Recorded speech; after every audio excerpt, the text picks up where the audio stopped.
Continuamos con más en emisión estelar de Noticiero Guatevisión. Con un acto protocolario, la Fuerza Aérea Guatemalteca celebró el 95 aniversario de fundación.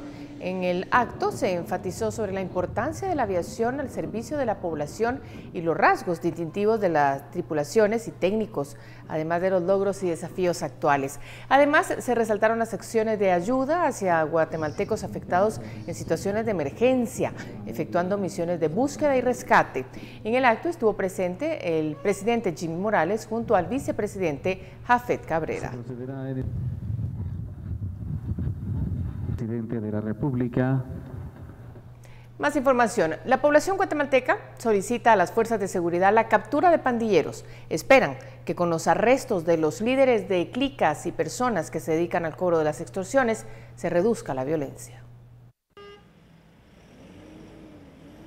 Las fuerzas de seguridad han sido claras. La lucha en contra de las pandillas cada día será más fuerte. El último reporte de las fuerzas policíacas afirman que en los operativos que se efectuaron en varias zonas y departamentos han dejado el dato de 121 pandilleros capturados, tanto del barrio 18 como de la Mara Salvatrucha.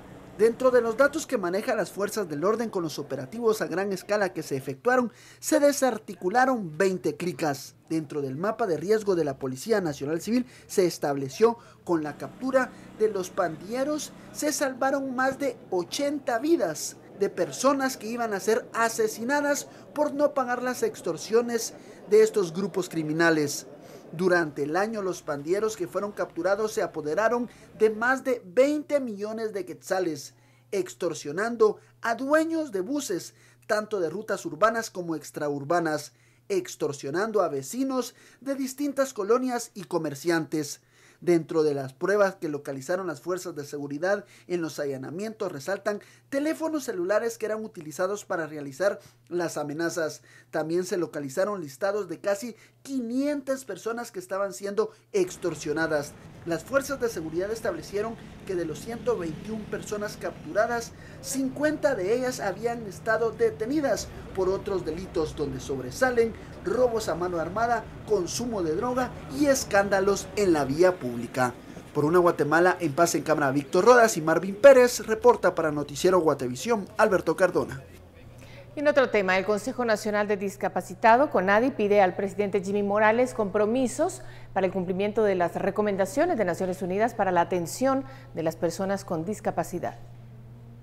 El Estado debe obligar a sus funcionarios e instituciones a que cumplan con las recomendaciones y atención a las personas con discapacidad y pide que sea mediante un acuerdo gubernativo. Vamos a ponérselo en las manos del presidente de la República para que él dicte a sus ministros y secretarios de Estado que esto se asuma como un compromiso de país y que no quede en una simple carta que declare muy buenas intenciones por parte nuestra. El CONADI y las instituciones a favor de las personas con discapacidad asumen el compromiso de ser los fiscalizadores del plan que contempla del 2017 al 2021 con 35 acciones en todas las materias. Queremos solicitar también al Congreso de la República que se haga una declaración del quinquenio nacional por las personas con discapacidad para que todos tomemos este documento como la herramienta de trabajo que nos lleve como país a atender y responder a los derechos de las personas con discapacidad. Por una Guatemala en paz, Ana Lucía Morales y Marvin Pérez. Volvemos a hablar de corrupción, pero no en Guatemala, fuera de nuestras fronteras. La presidenta de Corea del Sur, cuyo proceso de destitución fue iniciado hoy por el Parlamento, pidió perdón a los ciudadanos por el caos que creó en el país debido al escándalo de corrupción en el que resultó involucrada.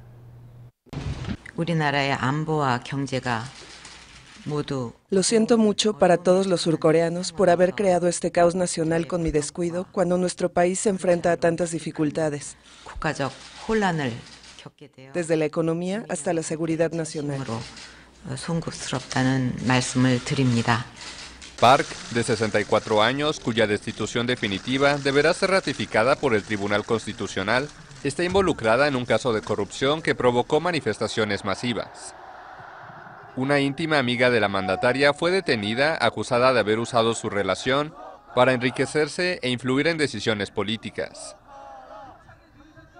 La primera mujer presidenta de Corea del Sur Se convirtió también en la primera gobernante elegida democráticamente en el país, que no termina su mandato de 5 años. Bueno, y continuamos hablando de lo que pasa fuera de Guatemala. Cerca de 400 migrantes africanos forzaron la valla en Ceuta, en la frontera entre Marruecos y España, en el peor incidente de este tipo en más de una década. Al menos 40 migrantes originarios de África subsahariana forzaron el viernes esta elevada valla en Ceuta. Violentaron las puertas en al menos 2 puntos de la alambrada, ubicada en la frontera entre Marruecos y España. Eufóricos tras haber traspasado la cerca de 6 metros de altura, celebraban su ingreso a territorio español. Un 20% de los migrantes no habían sido localizados por las autoridades. El asalto ocurrió a las 6 de la mañana y la Cruz Roja atendió a 103 personas que sufrieron cortaduras, mientras 2 guardias civiles resultaron heridos en el incidente.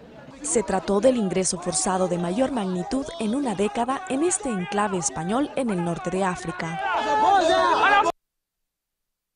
Bueno, y la ayuda humanitaria comenzaba a llegar hoy a la comunidad de Pidi Jaya en Indonesia, que fue golpeada por el miércoles por un sismo de 6.5 grados en el que murieron más de 100 personas. Los habitantes de Pidi Jaya comienzan a recuperarse de la tragedia. La ayuda humanitaria empezó a llegar el viernes al poblado al extremo oeste de Indonesia, que fue golpeado el miércoles por un sismo de 6,5 grados de magnitud en la escala de Richter. Más de 100 personas murieron y otras 700 resultaron heridas.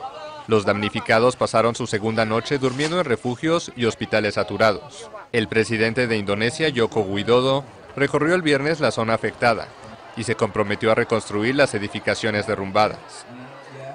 Cientos de casas, mezquitas y negocios quedaron destruidos en toda la provincia de Aceh, situada en la punta norte de la isla de Sumatra.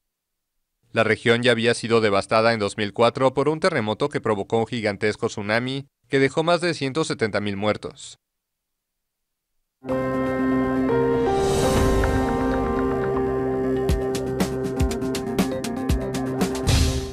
Luego de la pausa volvemos a Guatemala porque empiezan las celebraciones con motivo del año dedicado al Premio Nobel de la Paz, de Literatura, Miguel Ángel Asturias.